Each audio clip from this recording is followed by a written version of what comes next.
I go back to the early days of the ARPANET. Larry Roberts, a name you rarely hear because you hear of the internet and you hear these other people's names who, quote, invented it. Well, the person in the early 70s when I was in Washington who I associate with the ARPANET and ARPANET was Larry Roberts, who was the project manager in charge of the whole thing. He's the driving force for it all, in my mind. But the question was what to do with that and how do you commercialize it?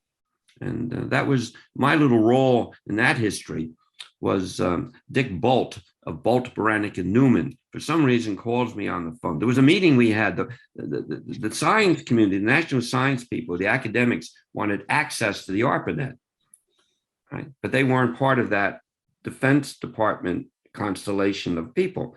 So ARPA was going to sell access. Well, that would have made the government a common carrier. That would have been opposed to the Nixon administration's idea of telecom and private industry. So the issue was what to do about that. I remember it was a meeting we had. The White House Office of Telecom Policy met with the ARPA people. And I remember that meeting because one person, I think it was me, said, what about AT&T? Would AT&T want to offer this? AT&T was approached and said no, they had no interest in packet switching.